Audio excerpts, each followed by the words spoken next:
Salut à tous. Alors je vous propose de vous retrouver aujourd'hui dans une vidéo qui a toute son importance pour les élèves de première qui vont pas tarder à aborder ou qui ont commencé à aborder le tant important chapitre sur la dérivation. Ce chapitre va s'inclure dans la continuité de votre étude, de votre apprentissage sur l'étude des fonctions. Et nous allons vous présenter un outil au travers de la dérivation qui va vous permettre d'étudier les variations d'une fonction. Là, ça ne va pas être l'objet de présenter la dérivation, mais plutôt de présenter l'outil sur lequel on va se reposer pour faire des calculs de dérivée et pour démontrer toutes les formules que vous allez voir en première. Alors, petit couac sur le programme, la notion de limite arrive en terminale et vous verrez que votre définition de la dérivation est basée sur une limite. Donc bon, petit souci là-dessus, mais pas de panique, on va regarder ça ensemble, on va voir un petit peu comment marche la notion de limite et voir qu'après coup, elle n'est pas si compliquée que ça lorsqu'on est en première. Alors, qu'est-ce que c'est qu'une limite ? Allez, approche assez simple, c'est le premier point que j'ai décidé de vous proposer ici. Si la fonction est définie sur un domaine de définition que l'on note df, donc on a une fonction f qui est définie sur ce domaine, et on prend un réel a qui appartient à ce domaine de définition. Eh bien, tout simplement, si la fonction est définie en a, il s'agira de dire que la limite de la fonction lorsque x tend vers a vaut f de a. Donc, tout bêtement, si une fonction est définie en a, une limite est une image. Donc, là-dessus, a priori, rien de nouveau, à part la notation qui est lim x tend vers a, qui veut dire en gros comment se comporte la fonction lorsque x se rapproche de a. Voilà comment est-ce qu'on peut interpréter cette notion de limite. Donc, lorsqu'on est dans le cas d'une fonction définie, ce sont les deux exemples que je vous ai pris à gauche, il s'agit tout simplement de calculer une image. Et c'est ce qu'on va regarder dans les deux exemples proposés ici. Donc on a une fonction f qui est définie sur l'ensemble des réels privés de -1, puisque -1 est la valeur interdite ici. Et on me demande la limite de f de x lorsque x tend vers -2. On a vu qu'en -2 elle existe, il suffit de calculer f de -2. Donc c'est ce qu'on fait ici. Et on dit que c'est égal à f de -2. Donc -2 divisé par -2 plus 1. -2 plus 1 qui font -1. Et -2 sur -1, ça fait 2. Donc en fait, on a tout simplement calculé l'image de la fonction définie par x sur x plus 1 en -2. Et on a obtenu 2. Alors, on va regarder la même chose pour la fonction suivante, qui est une fonction racine carrée. On me demande de calculer sa limite lorsque x tend vers 5. Cette fonction-là est définie de moins l'infini jusqu'à 5, puisqu'il faut que 5 moins x soit positif pour que racine de 5 moins x existe, ce qui mène à x plus petit que 5. Donc, 5 fait bien partie du domaine de définition, c'est une borne mais fermée. Donc on peut tout à fait la prendre et calculer une image. On verra que pour la dérivée, c'est peut-être pas pareil. Donc, maintenant on calcule f de 5 qui est égal à racine de 5 moins 5. Ça fait racine de 0, et racine de 0, ça existe, ça vaut 0. Donc, on a vu le cas simple dans la configuration où la fonction est définie à l'endroit où on calcule la limite. Eh bien, en fait, sachez que les calculs que vous ferez lorsqu'on viendra à calculer des nombres dérivés, eh bien, on sera en fait exactement dans le même cas. Mais au premier coup d'œil, eh bien, ça ne marchera pas.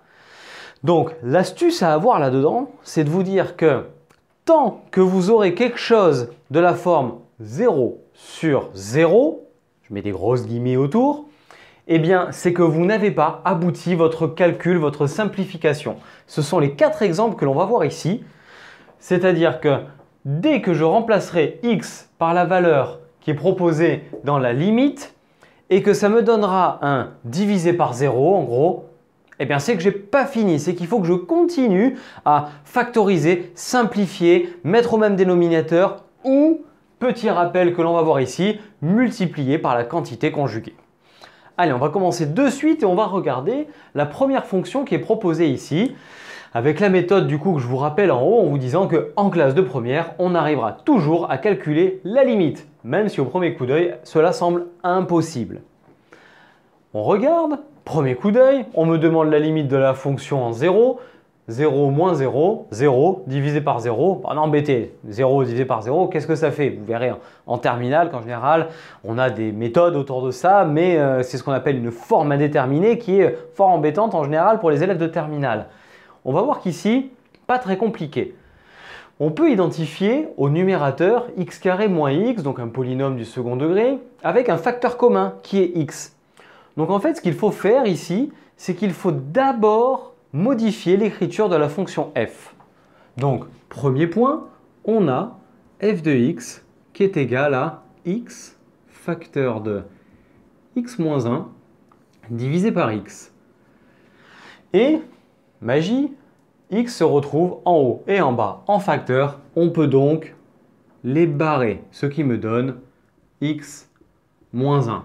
Donc, lorsqu'on fait la limite de f de x lorsque x tend vers 0, cela revient à faire la limite de x moins 1 lorsque x tend vers 0. Et là, on se retrouve dans le cas qu'on a vu en tout début de vidéo, c'est-à-dire le cas où la fonction est parfaitement définie. On remplace 0 moins 1, donc moins 1. Donc finalement, on a pu calculer cette limite et la limite de la fonction lorsque x tend vers 0 est égale à moins 1. Allez, on va regarder dans le cas en dessous.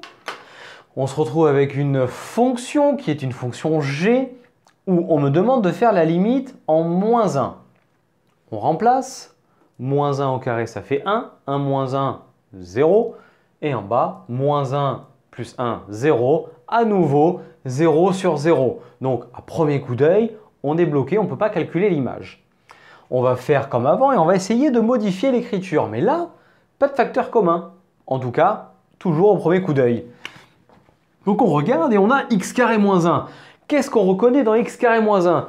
Notre bonne vieille identité remarquable, la troisième des identités remarquables, a carré moins b carré, que l'on voit ici. Donc, on va réécrire la fonction g. On a donc g de x qui est égal à, et donc si je prends ce x carré moins 1, on sait que ça fait x moins 1 facteur de x plus 1. A carré moins b carré égale a moins b facteur de a plus b. Donc, on utilise cette écriture qui est parfaitement équivalente. Et qu'apparaît-il maintenant sur cette nouvelle forme? À nouveau, un facteur en haut et en bas qui est identique, qui est x plus 1. Et je peux donc les barrer. X moins 1. On peut donc à présent faire la limite de x moins 1 lorsque x tend vers moins 1, puisque ça c'est une fonction affine ou polynôme de degré 1 qui est parfaitement définie en moins 1. Donc, limite de g de x lorsque x tend vers moins 1 est égale à la limite lorsque x tend vers moins 1 de x moins 1. Je remplace moins 1 égale moins 2. Donc, on a trouvé une valeur parfaitement définie de cette limite qui est moins 2. Allez, passons à la suivante. Si ça va un peu trop vite pour chacun, pour certains, n'hésitez pas à me mettre sur pause, à revenir. Hein. C'est un peu l'intérêt de la vidéo et l'énorme avantage par rapport à un cours en direct. Donc surtout, n'hésitez pas à procéder comme ça pour essayer de refaire ces calculs. Donc maintenant, nous passons à celle-ci. Lorsque je remplace h par 0, ça me fait racine de 2 moins racine de 2, 0 divisé par 0, à nouveau 0 sur 0. Et là, factorisation, c'est compliqué. Identité remarquable, pas pratique comme ça. Donc, il va falloir faire appel à une méthode très importante que normalement vos professeurs de seconde sont censés vous avoir fait, qui est la multiplication par la quantité conjuguée. Alors, on va le voir de suite dans la modification de l'écriture de la fonction f pour voir en quoi consiste la multiplication par la quantité conjuguée. Sachez, pour le côté mathématique, que c'est une méthode qui est empruntée à l'ensemble des nombres complexes, qui est un ensemble au-dessus de R, dans lesquels il existe des nombres que l'on appelle des complexes conjugués. Donc là, en fait, on utilise cette méthode dans un chapitre qui maintenant fait partie de l'option mathématique experte. Alors, on reprend la fonction f et, comme je vous ai dit, on va multiplier par la quantité conjuguée. Donc d'abord, je la réécris. Qu'est-ce que c'est que la quantité conjuguée? Il faut considérer cette expression-là, c'est-à-dire celle avec les racines carrées uniquement, je ne m'occupe pas là du dénominateur, et la quantité conjuguée de cette expression, c'est cette expression-là. C'est-à-dire que le signe entre les deux racines devient l'opposé. Mais si j'écris ça, eh bien c'est faux, puisque je multiplie cette expression par quelque chose qui a priori ne vaut pas 1. Donc pour arriver à multiplier par 1, il faut que je divise par la même chose. Et donc la quantité conjuguée de cette expression, c'est cette expression, et réciproquement, la quantité conjuguée de cette expression, c'est cette expression. Donc, hop, dans les deux sens, multiplication par la quantité conjuguée. J'insiste sur cette méthode, elle est très importante. Vous la reverrez notamment dans les limites de terminale, mais vous la reverrez également en étudiant les fonctions racines carrées et d'autres cas. Donc très important, n'hésitez pas à le mettre dans une fiche. C'est vraiment important cette méthode et surtout pour y penser, dites-vous que ça intervient généralement quand il y a des racines carrées. Maintenant, qu'avons-nous? On a multiplié deux fractions. Donc on sait qu'on multiplie les numérateurs entre eux et les dénominateurs entre eux. Et l'intérêt, c'est que cela fait apparaître au numérateur a moins b facteur de a plus b. Encore cette bonne vieille identité remarquable, cette fois-ci sous sa forme factorisée. Et on sait qu'elle va donner a carré moins b carré sous sa forme développée. Donc, on l'écrit, ça va me faire racine de 2 plus h au carré, moins racine de 2 au carré, divisé par, au dénominateur, ne développez pas. C'est pas que c'est faux, c'est que c'est inutile.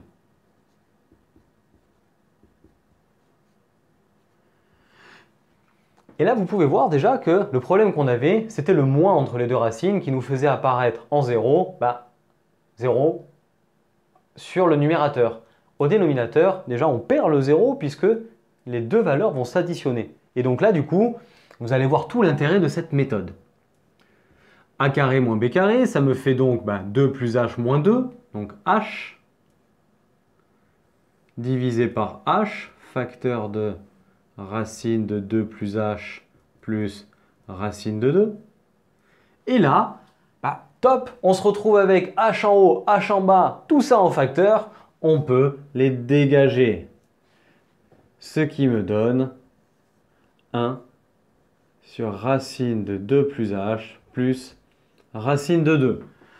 Vérifions si on doit s'arrêter là, parce que comme je vous ai dit en début de vidéo, on simplifie, modifie l'écriture de la fonction tant qu'on a encore du 0 en bas. Lorsqu'on va remplacer h par 0, c'est-à-dire qu'en gros le h disparaît, il va me rester racine de 2 plus racine de 2, ça ne fait pas 0. On peut donc conclure et aller sur la limite. Donc maintenant, limite de f de h lorsque h tend vers 0, c'est égal à la limite toujours lorsque h tend vers 0 de 1 sur racine de 2 plus h plus racine de 2. Je remplace et ça fait donc 1 sur racine de 2 plus 0 plus racine de 2. Et racine de 2 plus racine de 2, ça fait 2 racines de 2. Et on a donc pu déterminer l'expression de la limite qui me dit que limite lorsque h tend vers 0 de f de h est égal à 1 sur 2 racines de 2. Allez, on pourrait enlever la racine carrée du bas en multipliant en haut en bas par la racine carrée. Arrêtons-nous là. La méthode de la quantité conjuguée déjà suffit à la peine de cette question. Je pense que si déjà vous arrivez à comprendre ça et à vous exercer à le refaire, ça sera déjà un bon premier pas. Allez, finissons par le dernier exemple. Cette fois-ci, on a une fonction qui est définie avec toujours des h comme on a fait sur la première. Et on me demande la limite lorsque h tend vers 0 et on voit directement ici que ça ne marche pas parce qu'on a 1 sur 0 et 1 sur 0, ça n'existe pas. Donc, si je remplace ici, ça va me faire encore 0 moins 3, donc moins 3, moins 1 tiers plus 1 tiers, 0. Donc on a encore à nouveau 1 sur 0 fois 0, donc 0 sur 0. On a vu qu'on a pu s'en sortir à chaque fois. Ça va être pareil ici, on va pouvoir s'en sortir. Mais avant ça, il va falloir modifier l'écriture. Et normalement, réflexe que l'on doit avoir, qui est dans une parenthèse, on s'occupe de ça en priorité. Et lorsque l'on a deux fractions distinctes avec des dénominateurs différents, on réduit au même dénominateur. Donc faisons attention à ne pas se tromper. Notre réduction au même dénominateur se passe tout simplement par la multiplication de la première fraction par 3 en haut en bas et de la deuxième par h-3 en haut et en bas. Donc pour le moment, le 1 sur h reste en facteur devant, ce qui me donne 3 divisé par 3 facteur de h-3 plus h-3 fois 1, donc h-3, divisé par 3 facteur de h-3. Nous avons les mêmes dénominateurs, on peut donc regrouper ces deux fractions, ce qui nous donne 3 plus h-3, les 3 s'en vont, il me reste h en haut. Je peux maintenant donc développer tout ça, le 1 sur tout, ça reste identique, et le h sur le bas, ça me fait h fois 3 facteur de h-3. Et maintenant, je vois à nouveau que j'ai un facteur commun en haut et en bas que je peux simplifier. Il me reste 1 divisé par 3 facteurs de h-3.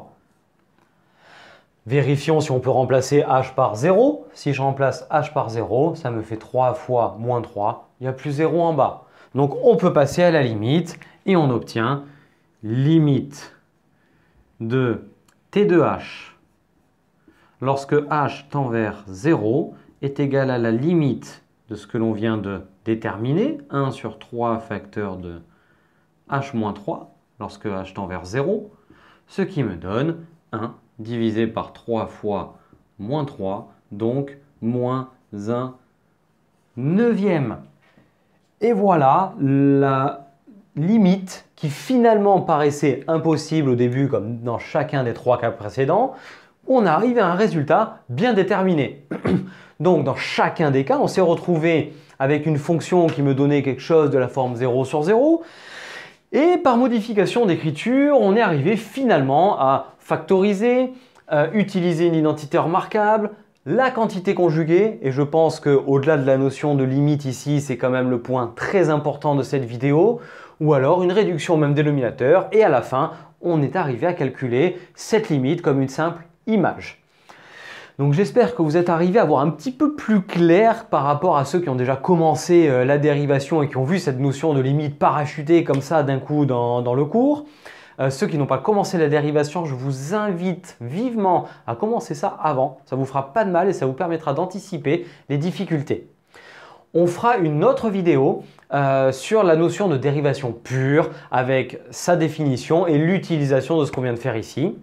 J'espère que cette vidéo vous a plu et vous a permis de mieux comprendre ce thème. Si vous voulez ne pas rater les autres vidéos et explications pour vous accompagner cette année, je vous invite à vous abonner en activant la cloche sur notre chaîne YouTube, mais également à nous suivre sur Internet, sur nos réseaux sociaux Facebook et Instagram. Je vous invite également à partager, liker, commenter chacune de ces vidéos, nous faire part de vos désirs pour les vidéos futures, vos commentaires positifs et négatifs. Et d'ici à la prochaine vidéo, je vous souhaite à tous une très belle journée, de bonnes vacances si certains le sont, et je vous dis à très bientôt. Allez, ciao tout le monde!